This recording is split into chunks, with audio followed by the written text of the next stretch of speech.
Ça commence, je crois bien. Eh ben très bien, eh ben bonsoir à toutes et à tous, c'est le 13e épisode de The Walking Web, avec deux invités aujourd'hui. Alors évidemment, on est en compagnie comme toujours de Jérém, de Hello. Tony et de JP. Vous êtes là les mecs? Alors, Salut les amis. voilà, Très bien. JP et moi-même. Et voilà, et Et- puis on est également en compagnie de Gilles et de Xavier. Ciao. Alors Gilles qui est en train de se marrer apparemment, alors est-ce que vous pouvez vous présenter?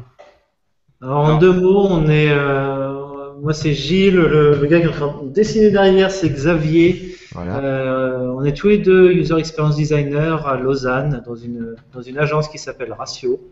Ratio. Voilà, donc 8ratio.ch si on le cherche. Sur que fait Internet. Et que fait cette agence rapidement? Et en deux mots, on travaille sur des projets web, on travaille sur des projets mobiles, on travaille sur des projets sur des équipements techniques divers et variés, avec pour but de faire l'expérience utilisateur, c'est-à-dire Donc d'améliorer le service pour le rendre le plus utilisable possible d'une part et le plus agréable à utiliser d'autre part. eh ben, ça tombe très dessine bien au parce tableau que c'est aussi, le sujet. t'as vu que ça Oui, dessine. oui, je vois ça. ça Et dessine. 8 ans de typographie derrière nous, magnifique, bravo. Incroyable. Les plus grands professeurs de typographie sont aux abois avec ce genre de typo. Alors ça tombe très bien justement que vous soyez là parce que la thématique de notre 13e épisode sera sur le l'UX design, User Experience, et évidemment on va pouvoir parler de ça pendant le gros sujet. Mais avant de parler du gros sujet, on va commencer par les news avec Jérémy qui a une petite news sympathique pour commencer. Oui, juste faire un petit coucou à la cantine de Quimper, Silicon Kern sur Twitter, qui normalement organise une soirée pour nous écouter et nous regarder en live ce soir. Tout à Donc fait, voilà, que on j'ai leur passe le rencontré bonjour. d'ailleurs récemment, je leur fais coucou également, ils sont fort sympathiques. Fais-leur le coucou en vrai, on a besoin de voir Un le geste coucou pour comme ça. comprendre. Hein. C'est de l'UX, hein, il faut le geste qui va avec. Hein. On leur fait tous coucou. Et la cantine de Quimper justement qui vient juste d'ouvrir, et beaucoup de gens, et je n'ai pas la réponse, se posent la question si Silicon Kern c'est un rapport avec Silicon Carnet, je ne sais pas. Est-ce que c'est un jeu de mots ou pas? Alors oui, parce que en fait, Ah. la prononciation, ce n'est pas Silicon Kern, mais bien Silicon Carnet. Carnet, d'accord. très Voilà, bien. donc je pense qu'il y a un lien, voilà, Bon, plus ou moins c'est- proche. ben, Ultra stylé ce nom, j'aime bien. J'aime vous beaucoup. pouvez aller sur silicon-carnet.net et normalement il parle de ça. Merci Jérém pour la new. JP, une petite news d'une très très grande importance pour tous les fans d'images avec Pinterest. Tout à fait. Pinterest a annoncé une nouveauté récemment, puisque en fait, Pinterest a développé une nouvelle fonctionnalité qui permet de géolocaliser ses épingles, ses pins, et donc voilà, donc les images qu'on met sur ces tableaux, ces planches de tendance. Donc cette fonctionnalité va, à moi, il me semble, ajouter un intérêt supplémentaire à Pinterest, puisque en fait, grâce à ça, on va pouvoir naviguer d'image en image et pouvoir les situer sur une carte. Donc au niveau de l'interface, ils ont fait quelque chose que je trouve assez sympathique, puisqu'en Ouais. fait le board se divise en deux parties, avec à gauche les images et à droite des petits points qui viennent se placer sur une carte et qui permettent de définir où se trouve l'image. Donc en fait l'intérêt c'est par exemple de pouvoir s'en servir pour faire ces carnets de voyage, des itinéraires, où on repère des endroits qu'on a envie de voir et de pouvoir les repérer comme ça sur une carte. Et j'avais vu notamment des entreprises qui déjà l'exploitent de manière assez sympathique, et notamment la page de la SNCF, Voyage SNCF, qui a fait tout un parcours sur les villages de France, qui exploite, je trouve, assez bien cette fonctionnalité. Il faut savoir que ça a été développé en partenariat avec Foursquare, et que donc voilà, Pinterest profite de de tous les avantages que Foursquare a déjà, puisqu'ils sont déjà spécialisés dans la géolocalisation. Donc c'est accessible Voilà. à tout le monde. Tout le monde peut accéder déjà à cette fonctionnalité. Voilà, c'est accessible déjà pour tout le monde et je vous invite à le découvrir. D'ailleurs, ouais, j'aime beaucoup comment ils présentent le truc à chaque fois en mode de montrer quand tu arrives sur Pinterest avec ton compte, dès le départ, on te montre bien qu'il y a la nouveauté, est-ce que tu veux bien la voir, etc. Je trouve que c'est vachement bien foutu ça. Ouais, Ouais, et c'est je trouve intéressant que d'avoir ça une reste évolution. très très simple en fait d'utilisation. Ouais. C'est intéressant parce que justement Pinterest a beaucoup cartonné depuis longtemps aux États-Unis, récemment en France. Ensuite, on a eu une grosse tendance des sites à la Pinterest, donc avec des infinite scroll et des petites tuiles qui sont superposées, on connaît ça. Et maintenant, ils commencent peut-être à essayer de se renouveler un petit peu. Ce serait intéressant de voir ça. Ouais, mais sérieusement, est-ce que ça sert vraiment? Parce que J'en sais Pinterest, pas, personnellement. 99% de l'utilisation, c'est quand tu piques une image sur Internet ou un autre board Pinterest. Alors que ce soit sur Instagram, ça sert parce que tu prends la photo à un endroit donné et c'est toi qui prends la photo. Mais là, Pinterest, quand tu partages du contenu que tu prends ailleurs, le fait de géolocaliser, déjà, il faut avoir les informations. Après, bon, c'est utile pour Voyage SNCF, pour des pages brandées, mais pour le... Bah non, mais je te prends le cas, moi, par exemple, des magasins. Tu vois, typiquement, nous, Brooklynette, le fait d'avoir, tu sais, tu mets des belles photos, etc., de ton lieu, bah, c'est cool de pouvoir les pinter et d'avoir le lieu qui est en relation. Pinter. Moi, je dis pinter, moi. Bah, piner, T'oses pas dire piner, hein. c'est pour éviter de dire piner, parce que Ouais, très piner, bien. c'est pas, Tu les épingles, tu peux le dire à la française si tu Ouais, veux. c'est pas faux. Mais ouais, non, moi, je suis assez fan de ce truc-là. Je trouve que c'est un bon. Mais Ouais, du moi, je coup, pense que ça un peut bon créer délire. de nouvelles utilisations en fait de l'outil et moi perso ça me permettrait je pense d'aller voir des boards que j'ai pas forcément envie d'aller voir d'habitude à Mhm. cause ou grâce plutôt à cette fonctionnalité là. Bon, bah, je suis curieux de voir surtout les usages détournés que les gens en feront, voir comment ils vont se l'approprier. Et Mais si je puis me permettre, justement, ce qui est intéressant apparemment, c'est qu'ils ont créé cette fonctionnalité parce qu'ils ont remarqué qu'il y avait déjà un usage détourné qui était fait de Pinterest, qui était de s'en servir pour repérer les endroits où les gens allaient voyager. Donc, C'est ils vrai. mettaient par exemple, tiens, ils vont aller dans telle ville, donc ils mettent un pin de cette ville, ils ont repéré une plage, ils rajoutent un pin. Donc, en fait, c'est déjà une institutionnalisation d'une C'est vrai. fonctionnalité. Donc, après, elle va sans doute. Est-ce à dire qu'ils ont écouté les utilisateurs pour adapter l'outil? Ouais, ils ont peut-être adapté ouais, il y a des l'outil, chances. une façon de faire, ouais. On Mais, verra. donc voilà, si un jour j'avais cru entendre dans ma vie géolocaliser ces épingles, ça, je pense que j'aurais pas cru. Super, bah voilà pour Pinterest, merci JP. Et puis tu as aussi testé un petit truc. Alors, moi je suis très curieux de cette petite application. Ça s'appelle Knocktoons Lock ou un truc comme ça, c'est une Alors, app qui permet voilà, de déverrouiller son Mac avec son téléphone. voilà. Donc l'URL c'est knock to unlock. Ah, Le Knock nom to Unlock, c'est ça, le nom de l'app c'est Knock en fait, tout sobrement. tout simplement. Alors c'est une application qui arrive on va dire dans une tendance actuelle où on dit que les mots de passe sont devenus obsolètes sur Internet. Et il y a pas mal de développements un peu alternatifs qui pour remplacer le traditionnel mot de passe, alors notamment le déverrouillage par empreinte digitale qu'on peut trouver sur certains disques durs externes, qui semble-t-il est un peu plus un gadget qu'autre chose. Et là, cette application, elle permet de déverrouiller son ordinateur en toquant 2 fois dessus, en fait. Juste 2 fois, on peut choisir le nombre de tocs. Alors, je crois que c'est 2 fois. J'ai pas vu si on peut paramétrer, mais ça Non, pourrait c'est être 2 fois. intéressant.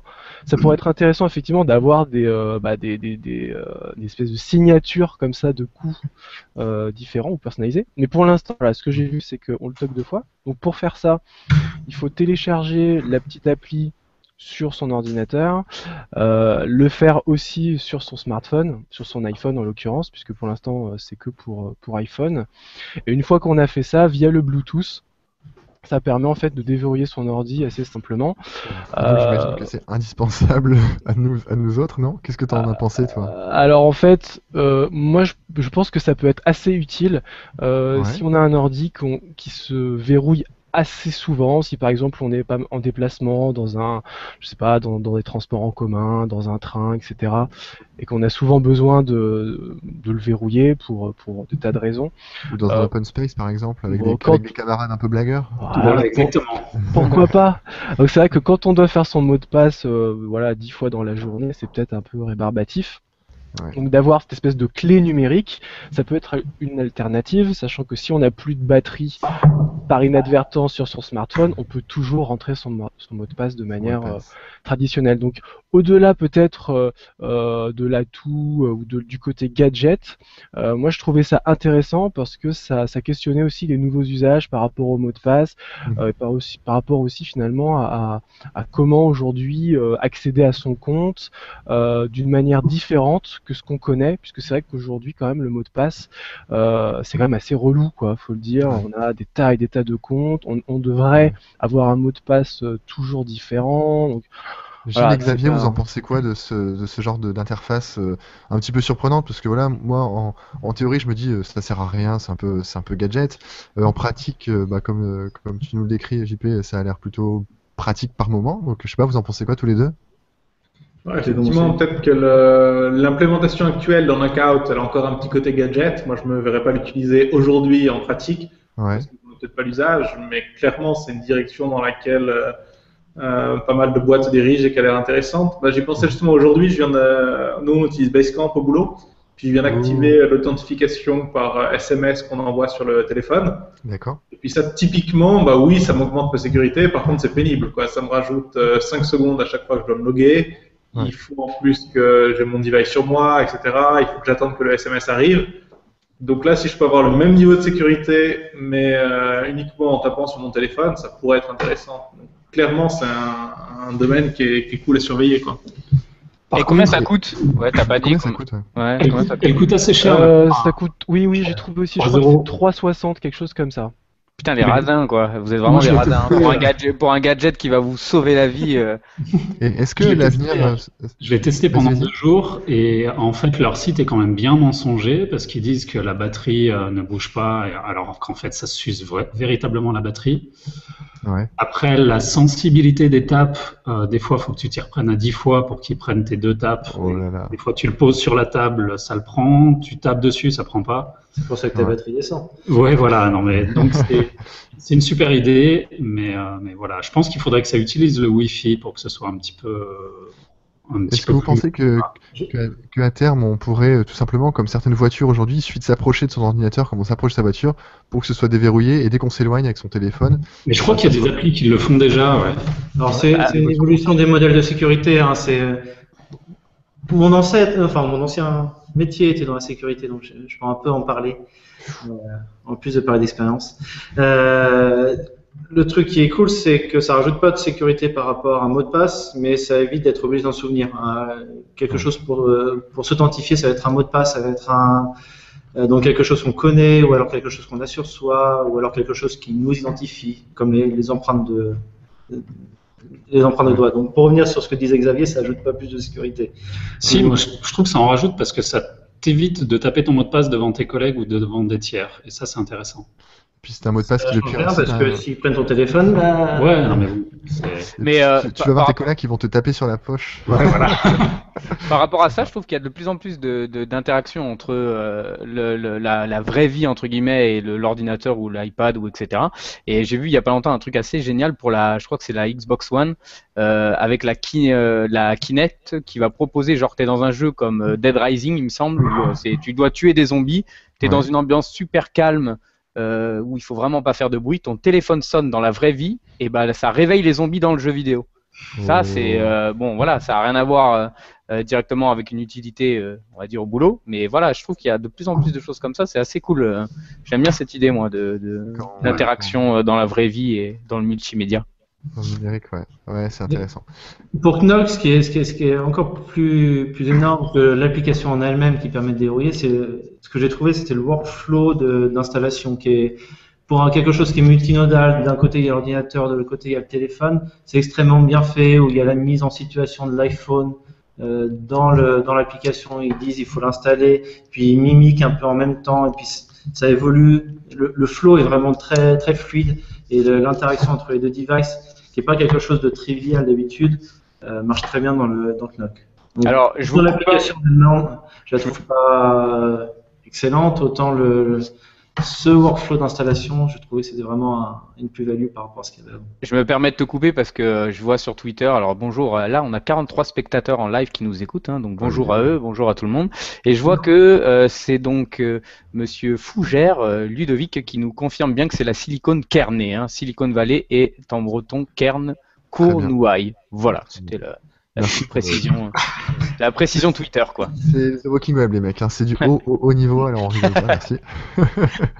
Bon, et on peut enchaîner, Tony, vu que tu as la parole, avec un petit Tumblr que tu nous as, que tu souhaites nous faire découvrir. Tumblr que j'ai vu aujourd'hui, c'est toujours Stéphanie Walter. Hein. Si vous la suivez pas, on l'avait invitée déjà à Walking Web. C'est, je pense, la personne à suivre quand vous l'êtes au courant de ce qui se passe autour du web design et de Photoshop de manière globale. Et qui a montré un Tumblr qui s'appelle donc madebyvegimtumblr.com et qui en fait, on parle souvent dans Walking Web de tous les nouveaux plugins qu'on peut ajouter dans Photoshop. On en a de plus en plus dont on a parlé plusieurs fois et il commence à en avoir un bon paquet qui sont vachement intéressants.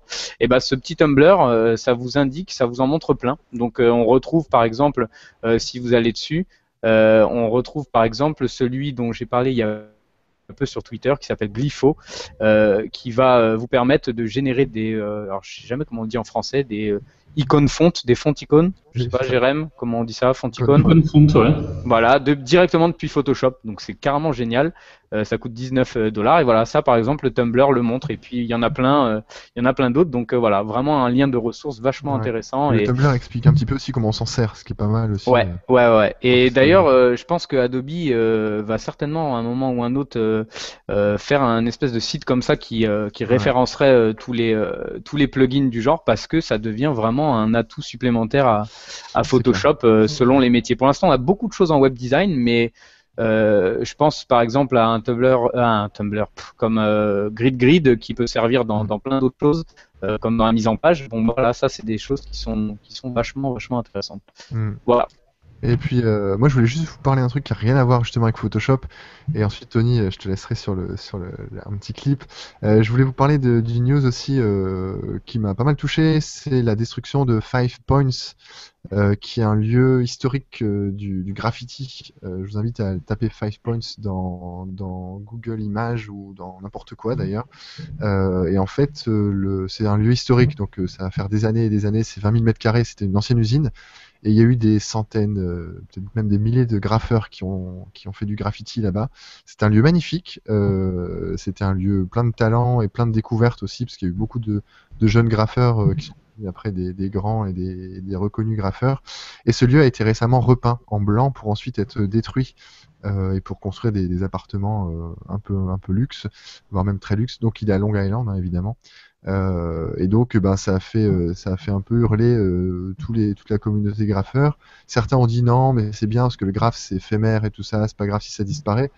Et en même temps il y a des chefs-d'œuvre qui disparaissent, donc voilà, à mon sens c'est un peu une grande perte, parce que ça faisait 20 ans qu'on avait des graffeurs qui travaillaient sur ce lieu. Et je sais pas si vous avez vu un peu les photos, si vous étiez au courant, les gars.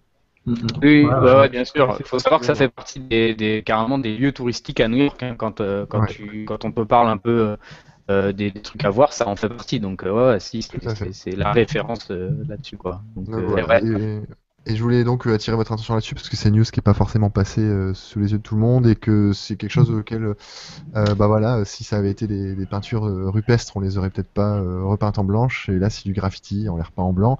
Mais bon, bref, c'était le petit coup de gueule de news comme je le fais rarement.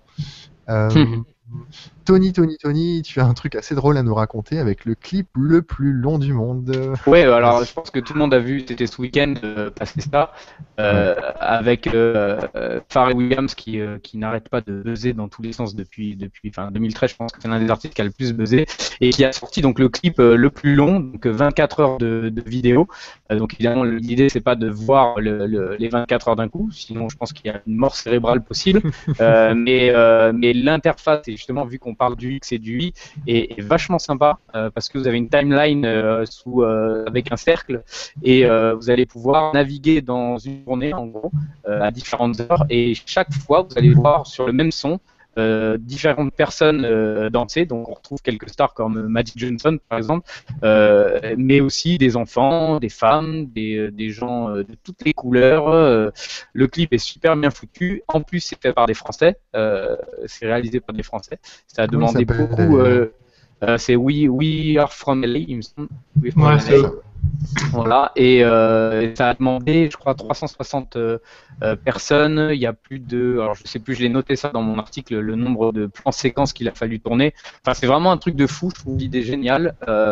Tout est super bien réalisé. L'UX, c'est tout en. Alors, la responsive, je l'ai testé vite fait.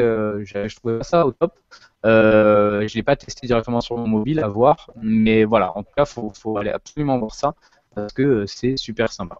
Voilà. Comment on va voir ça dans Google? On tape quoi? 24 hours of happy. Voilà. D'accord. 24 heures de bonheur. Si c'est pas Ouais, beau, tu c'est mets, je pense que tu mets Pharrell Williams, c'est dans l'actualité, il va apparaître instantanément. ça. Ouais, c'est ça. Même sur Twitter, rapidement. Et puis, il y a un article de Fast Company sur le making-of du clip qui est pas mal aussi, pour voir comment est-ce qu'ils sont organisés pour réussir à tourner en 11 jours ces 24 heures d'image, qui est assez intéressant. Ouais, parce que c'est vrai que c'est un truc de fou, hein. En termes de taf, c'est impressionnant. Parce que, en plus, je sais pas si vous avez fait gaffe, mais ce qui est assez fort, c'est que les images sont synchronisées en fait avec la voix, quoi, et le morceau. Quelle que soit l'heure, en fait, et quel que soit le moment dans le morceau dans lequel on est, si on bascule en fait sur une autre vidéo, on va toujours tomber sur la personne qui chante en playback sur le morceau de Pharrell Williams. C'est ça que j'ai trouvé ça super impressionnant en fait. Je sais pas comment ils ont réussi à synchroniser ça de manière aussi fluide, mais c'est vraiment très très fort. Ouais. Waouh. Bon, vous irez voir. Moi, j'ai regardé ça un quart d'heure et après, j'ai arrêté parce que c'était un C'est déjà petit pas peu mal. trop pour moi. Alors, Francis n'est pas là aujourd'hui, donc on n'aura pas la lecture de Francis. Est-ce que quelqu'un a lu un livre cette semaine ou ce mois-ci? Non, personne? Non. Bah, je sais pas si nous on peut parler vite fait parce que on l'a pas dit tout à l'heure, mais Xavier et Gilles qui sont là et moi-même et d'autres, on fait partie de UX Romandie. Oui. Et tous les mois, on organise des petits événements, des talks, des conférences, des ateliers, des book clubs. C'est Gilles qui a fondé UX Romandie il y a 2 ans. 2 ans, 2 ans. et quelques. Et semaine dernière, on a fait un book club, donc c'est-à-dire que tout le monde lit normalement un bouquin précis, et puis après on débat autour de ça, et puis on contacte l'auteur, on discute, on partage, et voilà. Et donc là, la semaine dernière, c'était sur Just Enough Research. C'est l'avant-dernier bouquin de Book Apart, écrit par Erika Hall. Et voilà, donc on a discuté de ça. Je ne sais pas si vous voulez en discuter un peu.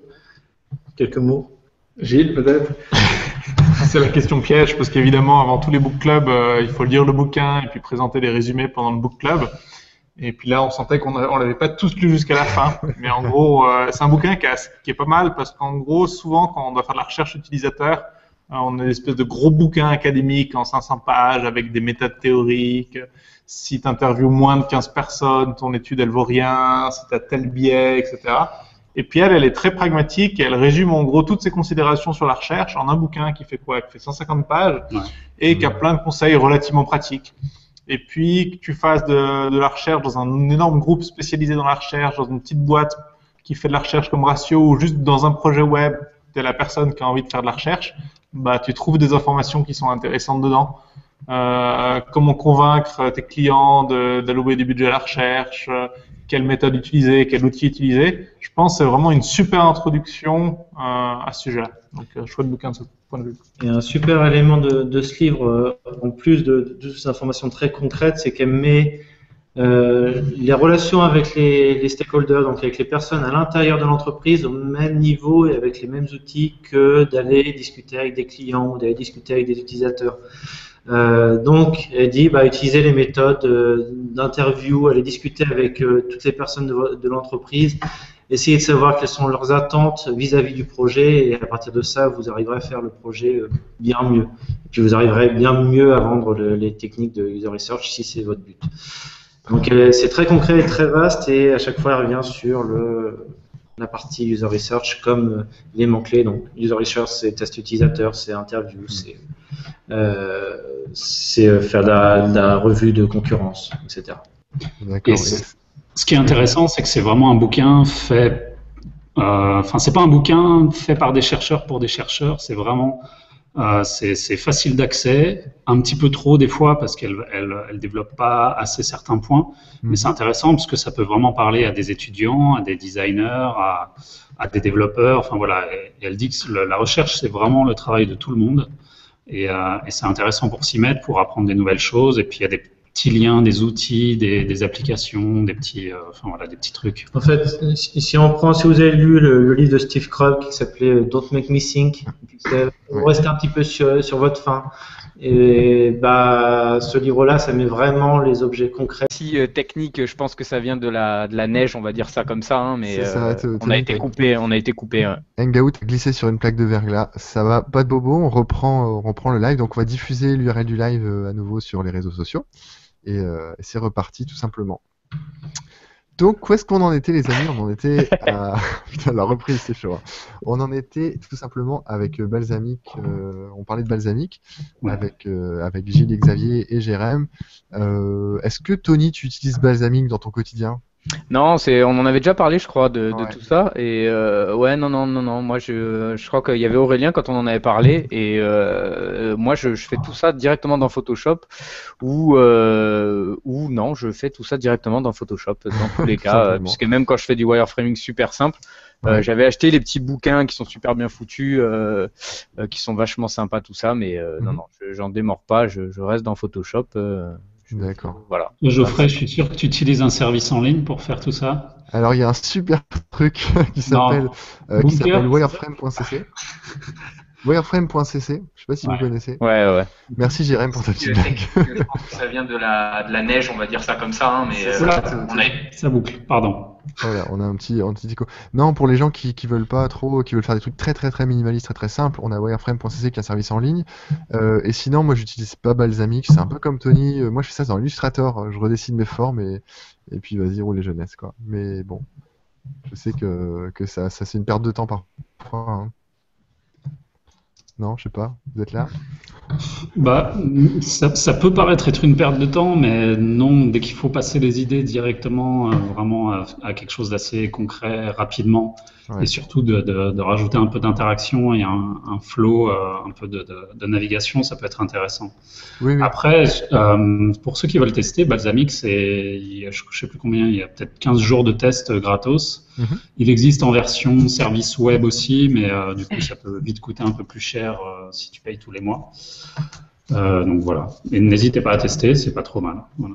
Bon, et puis c'est aussi très intéressant, pas forcément pour nous quand on fait un projet, mais chez un éditeur de logiciel, quand il y a le design qui est déjà établi, enfin le design visuel qui est déjà établi, puis que les développeurs ou que les business analysts doivent juste aménager les différentes informations, c'est très rapide, on se pose pas de questions de comment ça va ressembler parce que le design est déjà établi.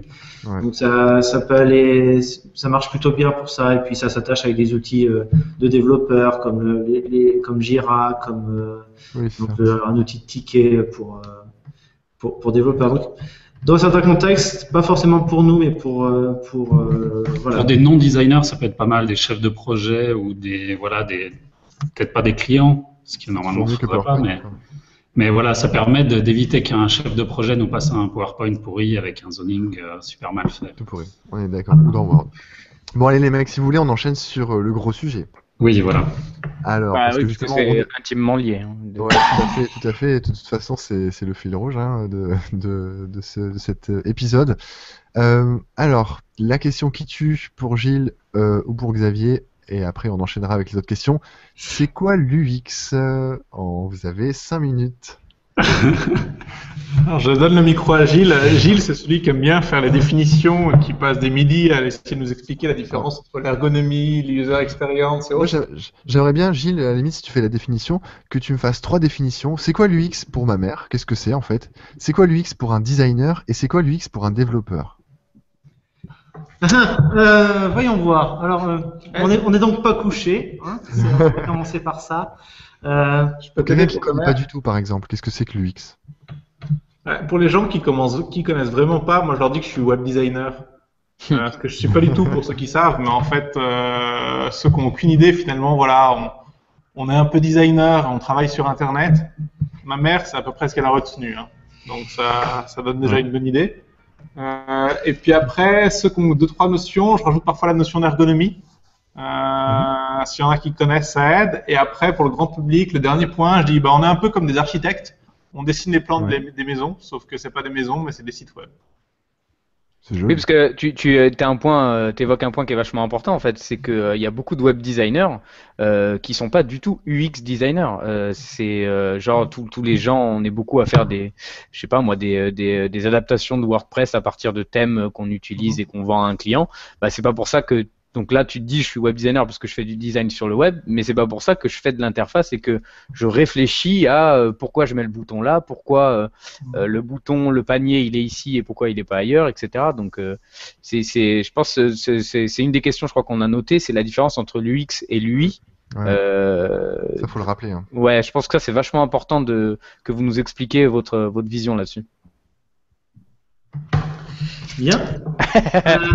Mais je pense que avant ça, pour repartir un petit peu sur la définition de l'expérience utilisateur, c'est que si vous cherchez rapidement sur Google Images, l'UX, UI ou ce genre de choses-là, vous allez trouver un schéma, un type de schéma qu'on retrouve assez souvent avec plein de cercles qui se mélangent les uns les autres. Alors après, ils sont plus ou moins justes, mais c'est un truc qui définit assez bien que l'expérience utilisateur. Vous me coupez si je me trompe. C'est quelque chose, ce qu'on appelle un parapluie, quelque chose d'assez global qui vont mélanger vraiment le design visuel, l'ergonomie, l'architecture de l'information, le sound design, je sais pas quoi, enfin voilà, il y a tellement de choses. Donc l'UX, être UX designer, c'est quand même quelque chose d'assez global. Je crois que Gilles préfère dire des fois qu'il est interaction designer, si je me trompe pas. Voilà, chez Ratio, ils aiment bien le terme justement d'architecte.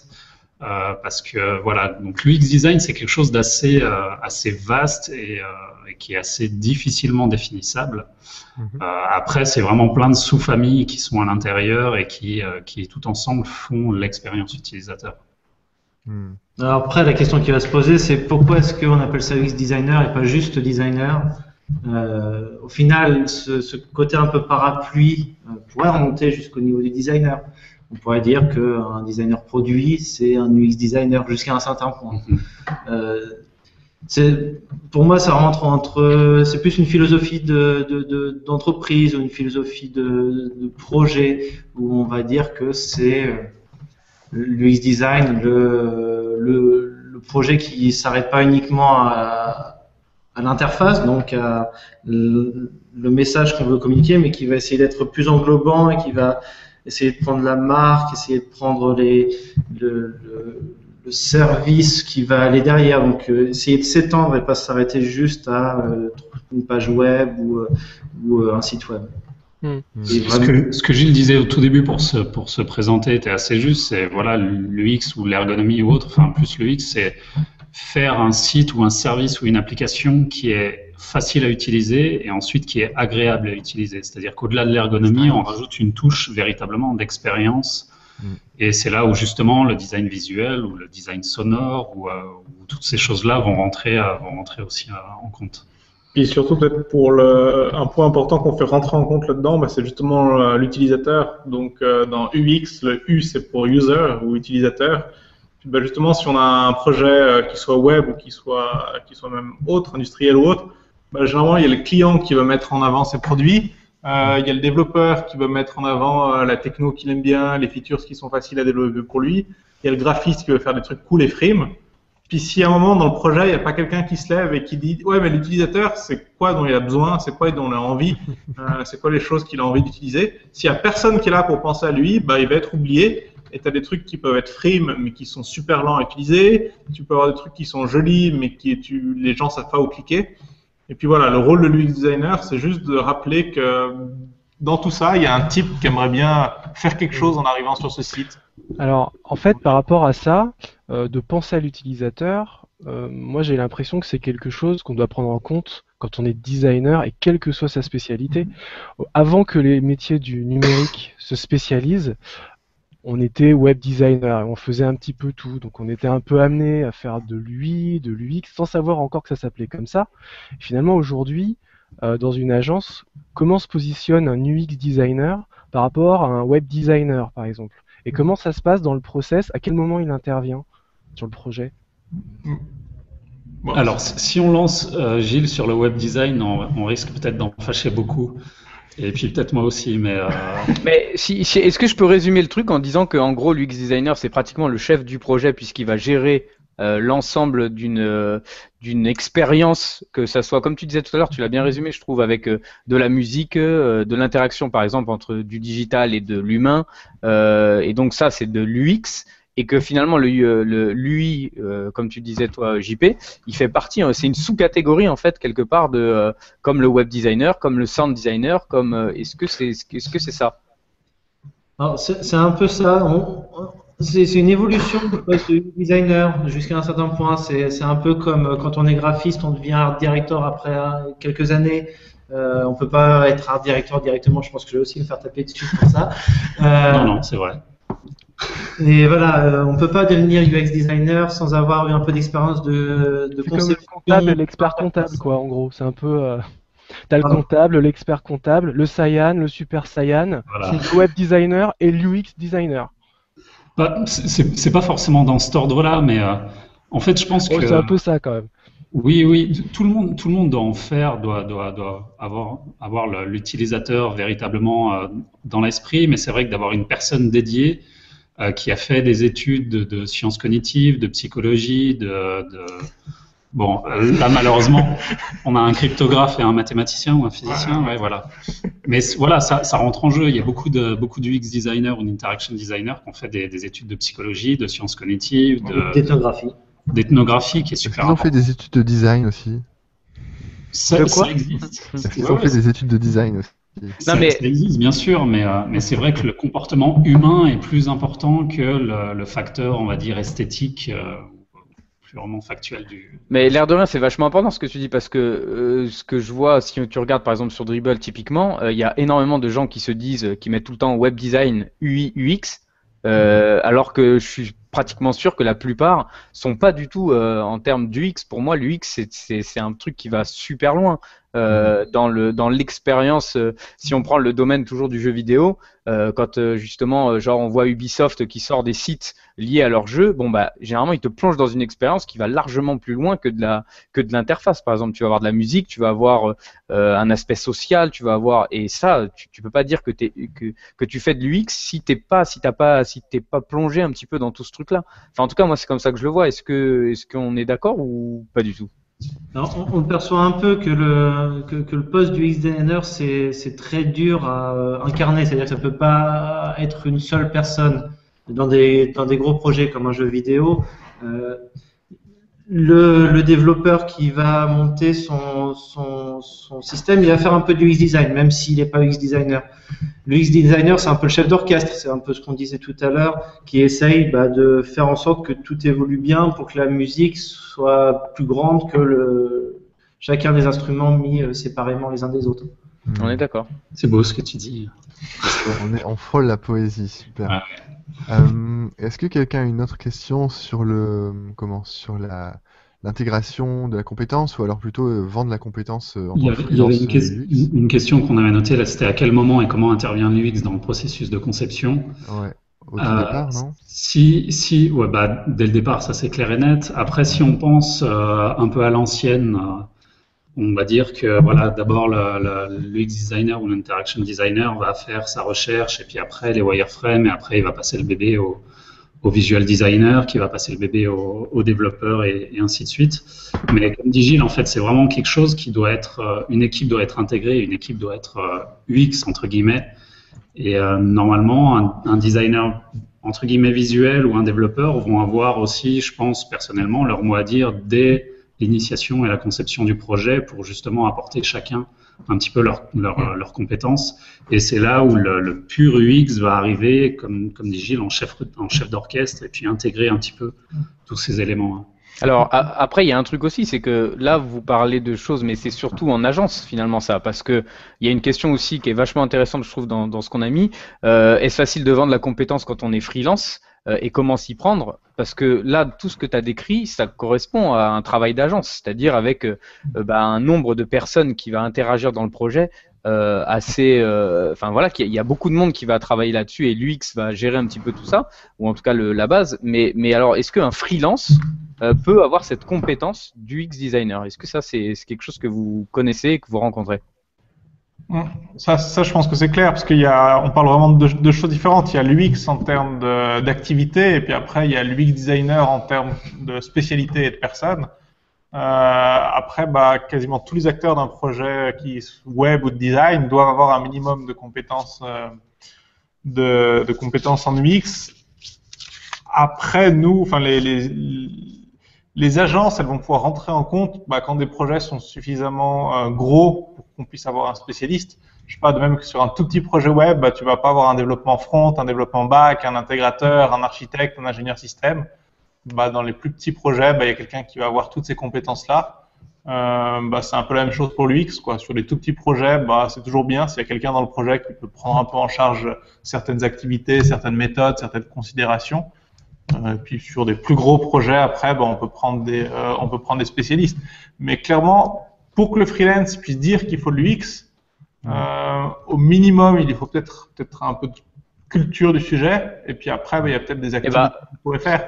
C'est exactement à ça que je veux en venir, c'est que c'est un truc que je déplore un peu, c'est qu'aujourd'hui on a tendance à tout le temps apprendre à faire comment tu fais un joli bouton sur Photoshop, comment tu fais la belle typo, comment machin, mais on oublie totalement le côté, je prends toujours le cas du panier, le but d'un site qui vend, c'est de vendre le plus rapidement possible. Et je pense que dans l'initiation même, il y a beaucoup de gens qui se disent web designer, et qui ne prennent en compte que la partie design, la partie graphique en fait. La partie graphique, voire même ergonomie, hein, mais pour moi c'est encore autre chose. C'est pas de l'expérience utilisateur. Comme tu disais tout à l'heure, je sais plus qui c'est qui disait ça tout à l'heure, mais que il faut pas oublier que le plus important c'est l'utilisateur final. Dans quelle catégorie de personnes, dans quelle quand on avait parlé par exemple avec Patrice Cassard de ces discounts, etc. On s'était aperçu que là le design au final était adapté à une certaine, voilà, le côté graphique était vraiment spécialisé et prévu pour une catégorie de personnes qui, ça c'est vachement important et c'est quelque chose que je déplore un peu en tout cas dans l'apprentissage des jeunes. Mais par contre, pour revenir à ta question des freelance, c'est clairement une activité qui est adaptée pour un freelance. Tu prends l'exemple du panier d'achat. Si un freelance, il étudie les différents patterns qu'il y a sur différents sites pour les achats, s'il va tester le truc qu'il a développé, soit en regardant les analytics, soit en organisant des tests utilisateurs, clairement pour moi il fait de l'UX, qu'il soit freelance, en agence UX ou chercheur. Ses activités ou qu'il a une de ses préoccupations en tête, il fait de l'UX. Oui, sans pour autant parler de gros projets dans lesquels effectivement, c'est pas forcément pour un freelance, c'est un petit peu peut-être compliqué d'avoir des tels projets, mais en tout cas de s'y intéresser à l'UX et de lire des choses, ne serait-ce qu'il y a plein d'articles qui existent et qui sont super intéressants autour de l'UX, ne serait-ce que de se lire ça, je pense que ça devrait être un peu tous les web designers qui devraient aller s'intéresser à ça, parce que ça me paraît être pratiquement l'essentiel, quoi. Ça fait partie, à mon sens, de l'évolution du métier, où justement, tu le décris très bien, déjà, on arrive à faire un site web, bon, waouh, c'est cool. Après, le site web, il est joli, parce qu'on maîtrise bien les effets graphiques, etc. On maîtrise la typo, c'est encore une autre marge. Tout à coup, on arrive, si on commence à arriver à créer une expérience, à créer de l'immersion, à prendre en compte l'utilisateur final, c'est une super évolution. Et je pense que dans la route du designer est longue, est très très longue, et je pense que petit à petit, l'apprentissage passe également par l'apprentissage de la sociologie, même de la psychologie, de tous les tests user experience qu'on peut faire. Et il y a beaucoup. En fait, ce qu'il faut savoir, c'est qu'il y a beaucoup de contenu en anglais sur le web. On peut trouver beaucoup de choses, des bonnes et des mauvaises. Ça, c'est comme partout, évidemment. Mais on trouve ça rapidement, facilement, beaucoup de contenu. Et puis on peut se documenter. Il y a des bons bouquins dessus. Mais il faut juste se dire, ok, on oublie le côté graphique du design. On oublie le côté programmation, on oublie le HTML5 ou les long shadows, on s'en fout. On va juste parler des humains et des gens pour qui on va faire les choses. Et pour moi, une fois qu'on sait qu'est-ce qu'on va faire vivre comme expérience à la personne, et la programmation va en découler en quelque sorte, ou alors ce sera une conséquence. Le design graphique en découlera, la vidéo qu'on va faire et le son en découleront, etc., etc. Il faut que tout ce petit mélange soit au service de l'utilisateur. Enfin, Toi, JP, je sais que vu que tu as été prof, etc., est-ce que c'est des choses que tu as, je sais pas moi, est-ce que tu as des élèves qui t'ont posé des questions autour de ça ou pas du tout, quoi? Est-ce que c'est pas... Alors, en fait, par rapport à prendre en compte l'utilisateur, Euh, j'ai envie de dire que dans la formation, que ce soit celle que je donnais ou même dans les écoles d'art, c'est quelque chose qu'on doit prendre en compte dès le départ dans tous les projets. C'est-à-dire qu'il faut jamais oublier que les projets, on les fait effectivement pas pour nous. Et donc, voilà, ça c'est quelque chose qu'il faut prendre en compte.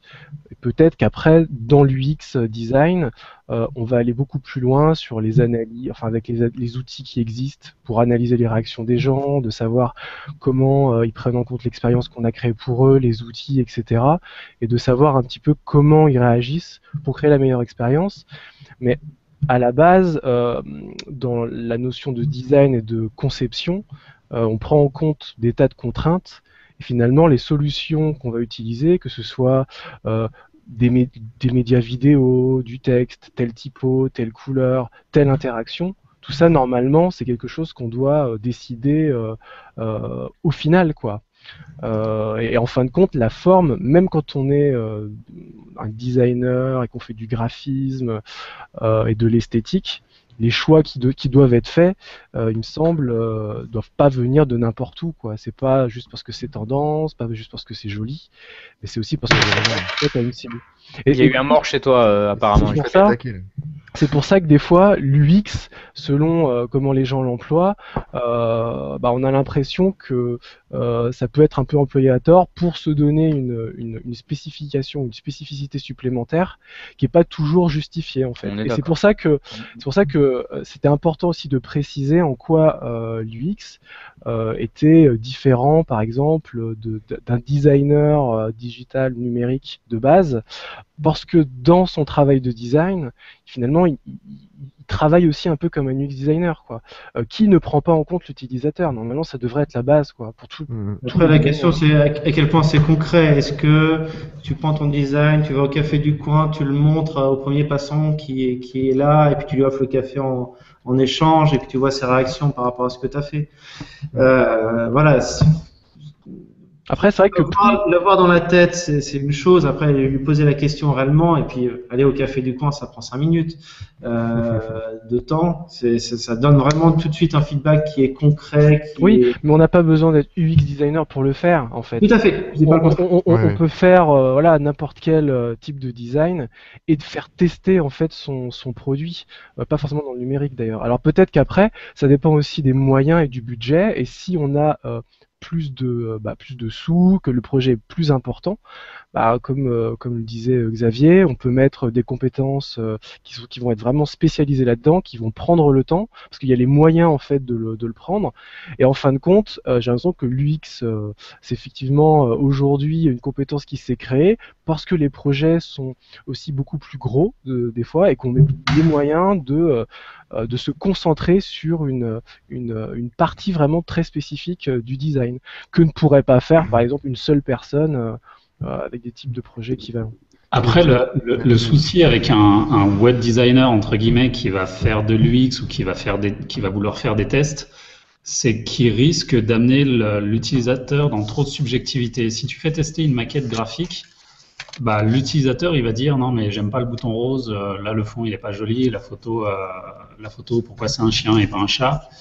Et c'est là où justement on revient un peu au wireframe, à Balsamiq, qui a ce genre d'outils qui sont des outils un peu de prédilection des interaction designers. C'est que quand tu vas faire tester des choses à un utilisateur, tu vas véritablement lui faire tester les fonctionnalités, le flow de navigation, vraiment toute l'expérience du produit, du service, du site, avant d'avoir ses retours sur la taille du bouton, la photo ou la couleur du fond.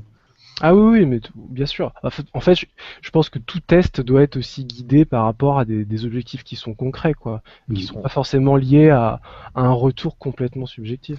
On a une question sur Twitter, on a 2 interventions sur Twitter. On a Justine qui dit que voir des hommes parler du X, c'est un sacré fantasme, donc voilà, ça c'est fait. Et ensuite, on a Jocelyn Caron qui pose la question de comment est-ce qu'on facture l'UX, justement, sachant que le client a beaucoup de mal à comprendre ce que c'est. Comment est-ce qu'on facture l'UX? J'ai l'impression qu'on Moi, je facture de réponds la à même Justine. façon. Hein. Je réponds qu'à Justine. Moi. Tony? C'est bon. Non, je répondrai plus tard. Je vais réfléchir à ma réponse. En DM, d'accord. Et pour alors donc la question de Jocelyn, comment est-ce qu'on facture l'UX, sachant que le client ne veut pas comprendre ce que c'est, est-ce qu'il faut expliquer au client ce que c'est pour pouvoir le facturer, ou alors on le facture comme on facture du design au sens large en général?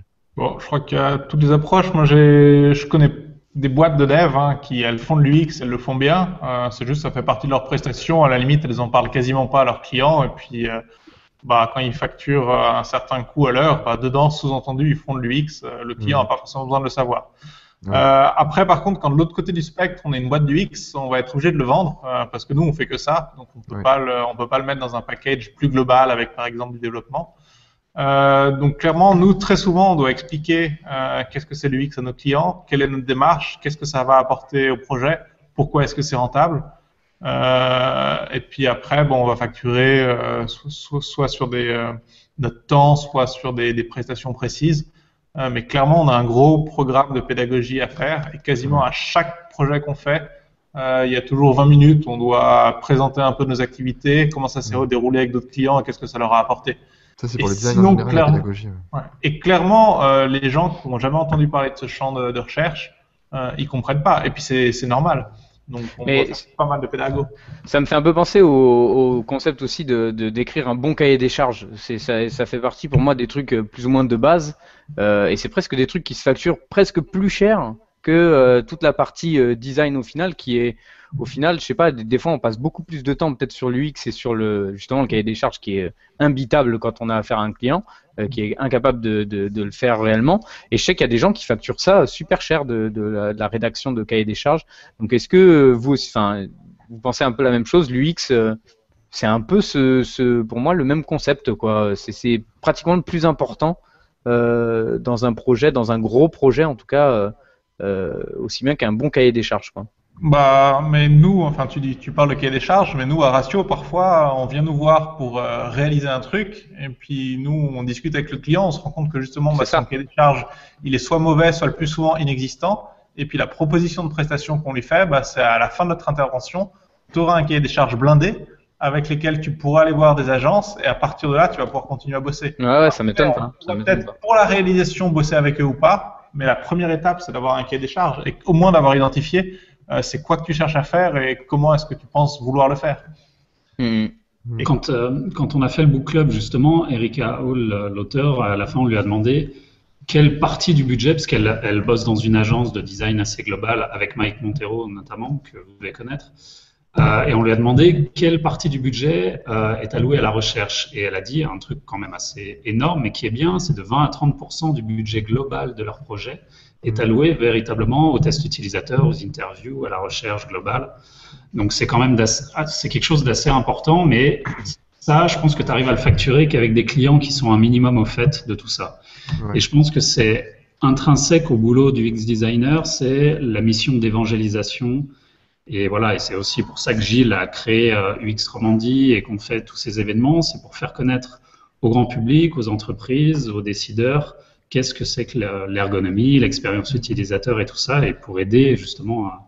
Ouais, le souci c'est qu'il faut vraiment le faire pour le client en fait, parce que là, je suppose que vous avez la plupart de vos lecteurs ou les gens qui vont venir sont des designers, quoi. Mais est-ce que les clients viennent? Est-ce que les clients potentiels? Les clients, oui, ils viennent. On a une population assez variée. On a en effet des designers, mais c'est assez limité comme population. On a des développeurs, on a des clients en effet, ou des futurs clients, des personnes qui en ont entendu parler, qui se disent tiens, ça m'intéresse. Voilà, donc c'est assez vaste en effet. Et alors, est-ce que tu penses, Jérém, plus Jérém, mais est-ce qu'en France ça c'est possible? Tu penses que des clients viendraient à ce genre de truc? Oui, tant qu'il y a de la bouffe gratos ou des goodies. Non, mais enfin voilà, tout dépend véritablement de l'orientation. Les events un peu bullshit où c'est du networking déguisé, c'est sûr qu'il y en a une majorité. Après, si les sujets sont intéressants et si les sujets répondent à la problématique des clients, voilà, les clients viendront. Voilà, c'est comme dans le film, il suffit de le construire et il viendra, quoi. Je peux revenir là-dessus. J'ai aussi fondé, avant de venir en Suisse, Designer Interactif Lyon. Donc sur Lyon, des réunions mensuelles sur le design interaction. Et on avait aussi des populations assez diverses et variées, y compris des futurs clients. Donc ça existe, ça fonctionne, c'est assez discret, mais ça fonctionne. Ok. Ouais. Et moi j'avais une autre question aussi. On parle, voilà, pour le design, on a des templates, on parlait avec Balsamiq, etc. On a des templates pour le design graphique. Est-ce qu'il y a moyen d'avoir des templates en UX? Est-ce qu'on peut reprendre des choses qu'on a déjà pensées, imaginées, élaborées? Ou est-ce que souvent c'est du sur-mesure? Quand je dis qu'il faut faire le projet pour l'utilisateur final varie parfois, le projet varie tout le temps. Donc est-ce qu'on peut retomber à chaque fois sur de nouveaux... On réinvente tout ou est-ce qu'on peut reprendre des choses selon vous? C'est clair, non seulement on peut reprendre des choses, en plus on a même souvent intérêt à le faire parce que les utilisateurs ils s'habituent à des process, à des workflows. Tu donnais par exemple tout à l'heure l'exemple des paniers d'achat sur les sites de e-commerce. Ça ressemble souvent un petit peu à la même chose. Les boutons ils ont souvent tendance à être en bas à droite. Tu as souvent un moment où tu vas donner ton adresse, puis un moment où tu vas donner ton numéro de carte de crédit.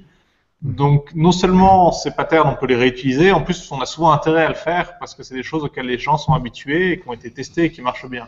Et là, on parle plutôt d'ergonomie dans ce cas-là, mais est-ce que justement l'expérience utilisateur, est-ce que évidemment une expérience d'achat, on peut la faire un peu similaire, mais l'idéal c'est un peu de sortir de l'expérience habituelle pour offrir une expérience nouvelle, un peu différente, Bah, etc. ça justement, là, tu dis que l'idéal c'est de faire ça. Je suis pas si sûr. L'idéal c'est que la personne elle arrive facilement à acheter le truc qu'elle essaye d'acheter.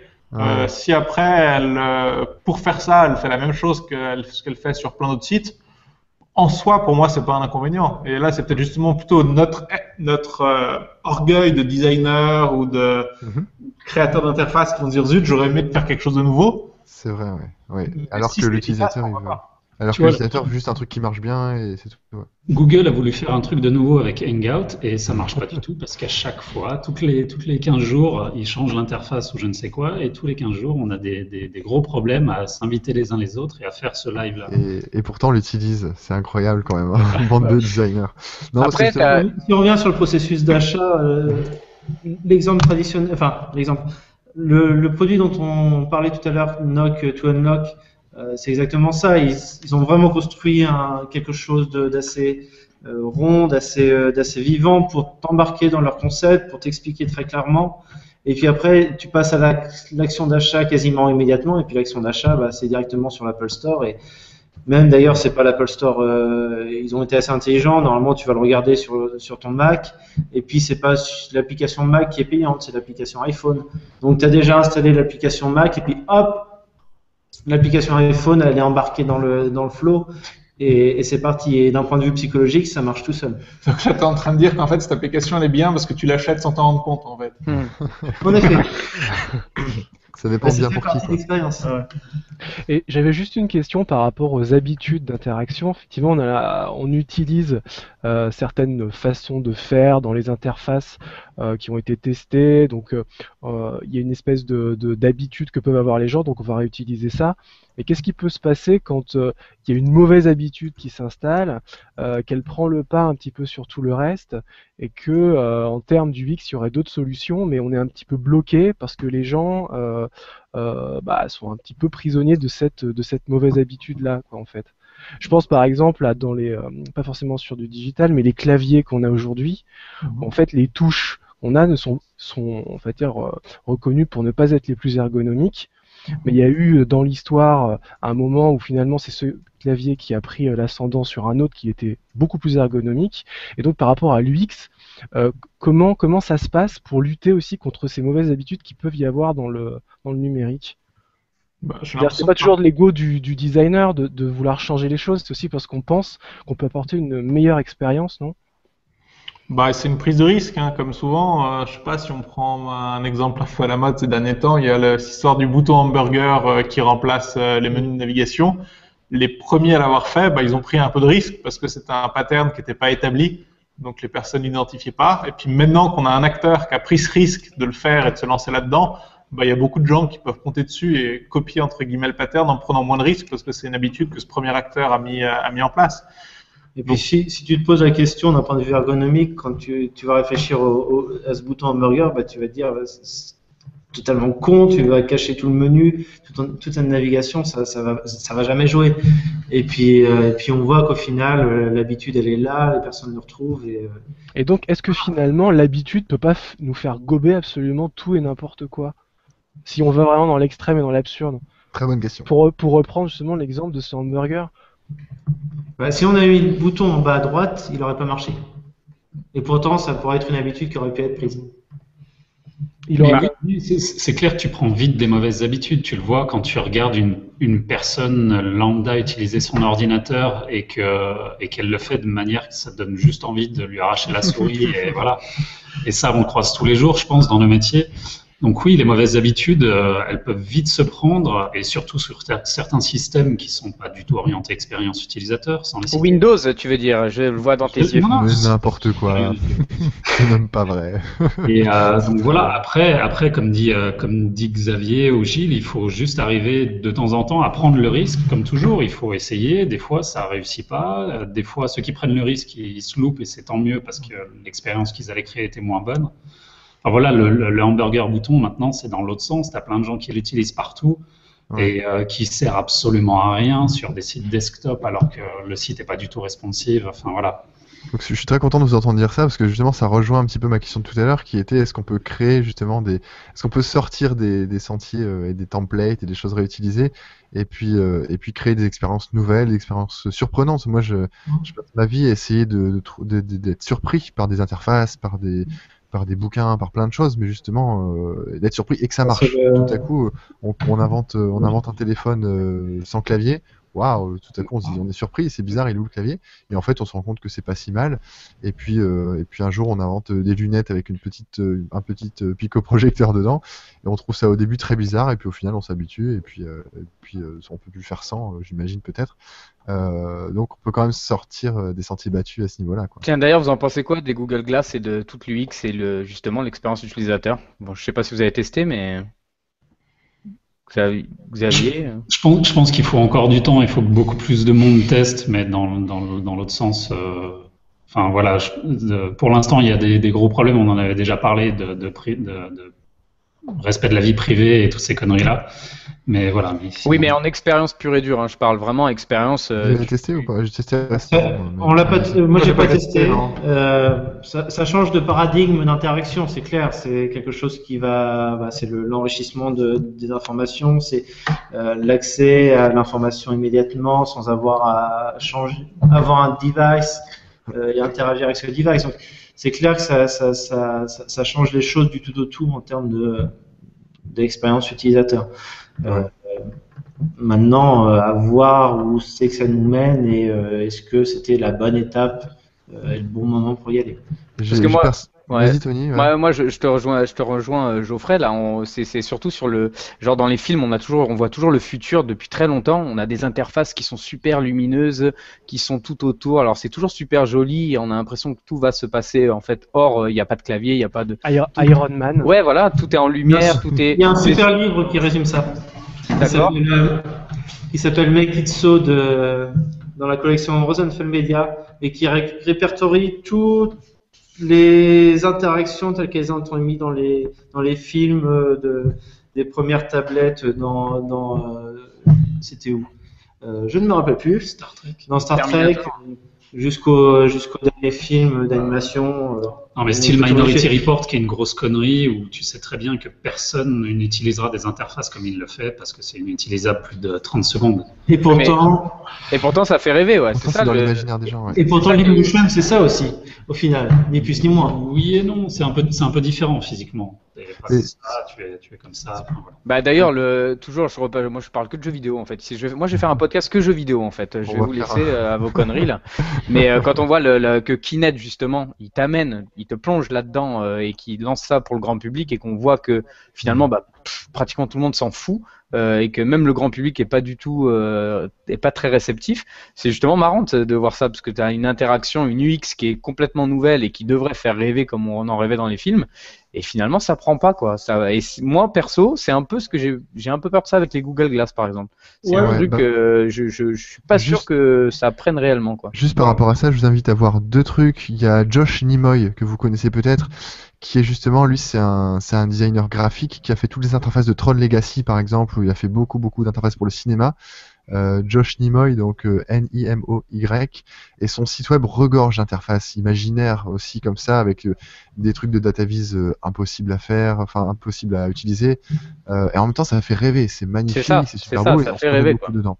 Et pour les Google Glass, en fait, je les ai testés quand ça, le 20 novembre, je sais plus quand est-ce que c'était, il y a quelques jours, et c'était, alors, grande surprise. Je m'attendais à quelque chose un petit frisson quand même. Je me suis dit, bon, les Google Glass, ça peut être intéressant. Au final, bon, c'est encore des prototypes. Ah, il y a encore un mort. On est encore dans des prototypes dans le sens où ça tient chaud, c'est lourd, ça penche un peu. Il faut vraiment regarder dans le tout petit picoprojecteur qui est vidéo projeté sur sa petite lentille en haut à droite pour avoir l'information. Et surtout, ce qui m'a intéressé, c'est de voir les nouveaux systèmes de navigation et les nouveaux systèmes d'interaction que ça provoque. Parce que les Google Glass, on pourra faire un épisode dessus éventuellement, on fonctionne sous forme de carte. Donc on a la carte centrale, et puis on vient slider entre les différentes cartes avant, après. Donc on est vraiment sur une timeline. Et puis quand on rentre dans une carte, on va de haut en bas. Donc on a une navigation en croix assez classique, mais tout à coup cette navigation en croix, elle est abstraite pour le cerveau. Les gens qui ne sont pas habitués du tout, c'est un peu bizarre. Donc je descends pour rentrer, pour en sortir je remonte, et puis droite-gauche pour remonter dans le temps. Bon, ça pourquoi pas. Mais par contre aussi les Google Glass, il y avait aussi le côté, en termes d'expérience, on met quelque chose qui est limité dans le temps. On fait une photo, mais on l'envoie sur un serveur. On peut pas la garder directement, on peut pas faire la retouche directement. On fait une vidéo, mais elle est externalisée. Merci. Et donc tout sort tout de suite en fait. Pour moi, c'est de ce que j'en ai ressenti pour l'instant, et vraiment, va falloir voir les usages sur du long terme, hein, parce que là, c'était vraiment. D'ailleurs, ça serait bien qu'on fasse un épisode, comme tu le disais, et que Google, si tu nous entends, vu qu'on utilise ton truc, ton Hangout, à chaque fois, tu peux bien nous envoyer à chacun une paire de Google Glass, qu'on les teste. Ça serait cool. Ça. Et donc, ça change les paradigmes, ça change l'expérience, ça change la réflexion dans le cerveau de comment on navigue. C'est vraiment une concentration différente. Bref, ça va changer beaucoup de trucs, et je sais pas si ça va être adopté, hacké, utilisé différemment, mais il va falloir bien observer les usages. C'est clair que Google, depuis le début, l'a placé comme un objet d'exploration de l'interaction. C'est-à-dire qu'ils ne sont pas arrivés en disant on va le vendre à tout le monde, ils ont fait des concours avec des explorateurs qui vont essayer, sur base de projets, c'est comme ça qu'ils les vendaient. Donc c'est clair que c'est pas pour tout le monde. Là, c'est vraiment des early adopters. C'est clair. Bah, en fait, encore, ça chauffe pas mal. Ça se vide vite au niveau de la batterie. Voilà, non, mais en tout cas, moi, je trouve ça génial, hein, le fait qu'ils aillent là-dedans. C'est super. Mais ça, c'est clair que c'est top. Maintenant, quand tu lis un peu tous les blogs, etc., t'as l'impression que, tout le monde pense que c'est l'avenir, quoi. Donc c'est là où. C'est vendu comme l'avenir. Ouais. Mais ça, les gens se spécialisent là-dessus en plus. Hein. Pardon ? C'est pas Google Glass qui va être l'avenir, mais la réalité augmentée et la connexion au monde déconnecté sans avoir un objet qui fait le proxy avec ça, c'est ça le futur. Oui, ça Google Glass n'est qu'un exemple parmi tant d'autres. N'est qu'un prémisse, ça on est d'accord. Non, moi, ça me fait tellement flipper quand j'imagine nos enfants, ils auront des puces de connexion Internet liées à leur cerveau, quoi. Moi, quand je vois qu'on a du mal à déconnecter parfois, et j'hésite à arrêter d'utiliser un iPhone à cause de ça. T'imagines quand tu auras juste une espèce de petit bouton sur le cerveau, et puis t'as le Wi-Fi. Et malgré tout, ça enlève pas le respect envers les autres. J'ai vu par rapport au Google Glass, si tu les as tout le temps sur le nez, tu peux filmer n'importe qui, n'importe comment. Voilà, chose que tu as faite d'ailleurs. Hein, tu nous as montré des vidéos très sympas. Hein. Oui, à n'importe quel moment d'ailleurs.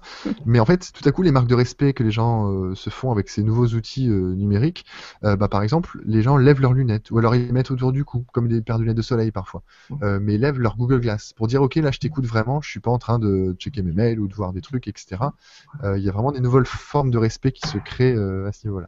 Il y a un bouquin qui est intéressant sur le sujet, qui a été écrit par Nicolas Nova, qui est un jeune voix qui s'intéresse à ce genre de considérations. Et puis justement, il a essayé de voir quels étaient tous les gestes qui sont créés par les nouvelles technologies. Voilà. Ouais. Alors un petit exemple classique qu'il donne, c'est par exemple le coup de t'es en train de bouquiner aux toilettes au boulot, et ça fait tellement longtemps que t'es en train de bouquiner aux toilettes que la lumière s'éteint. Donc tu fais cette espèce de geste de la main que t'agites en l'air, le détecteur de mouvement il détecte et il allume la lumière. bah ça, c'est un geste qui est nouveau et qui est lié à Voilà, cette Curiosity technologie Trial. qu'on a dans les toilettes. Voilà. Génial. Coucou Nicolas Nova s'il nous entend. C'est Voilà. c'est formidable. Ce bouquin il est génial et il y a plein de gestes comme ça. Il y a des gestes il y a les gestes du périscope quand on lève son portable pour filmer un concert, pour être au-dessus de la tête des gens par exemple. Enfin voilà, je vous invite à voir ça. Et les- lever ses Ouais. lunettes pour en signe de respect pour montrer je suis pas en train de te filmer, bah clairement, je pense que ça pourrait faire partie de ce bouquin. Tout à fait, tout à fait. Et ce qui peut être Euh, intéressant maintenant, c'est d'étudier comment les gens qui n'ont pas des Google Glass vont réagir par rapport à ceux qui en ont. Il y avait eu cette histoire d'une personne qui avait des lunettes augmentées et puis qui était à Paris dans un McDonald's Ouais. et qui s'est fait Agressé et Agressé. foutu dehors du McDo. pour les avoir, alors qu'il ne pouvait pas les retirer, alors qu'il ne pouvait pas. Donc, il va y avoir sans doute une phase de rejet de la population vis-à-vis de ces objets de réalité augmentée. Donc, Ouais. Bon les amis, est-ce qu'on enchaîne justement quand on parle un petit peu de choses un peu étranges, est-ce qu'on enchaîne sur le what the fuck? Qui a un petit what the fuck pour notre épisode là? Je crois que Tony meurt d'envie de nous parler quand même. Trépigne derrière son d'une écran. J'en vidéo. meurs. Il en parle une fois par Ah jour ouais. depuis une semaine. C'est vrai que bon, j'espère que vous l'avez tous vu cette vidéo parce que c'est vrai que je l'ai tweeté à peu près 67 fois à peu près.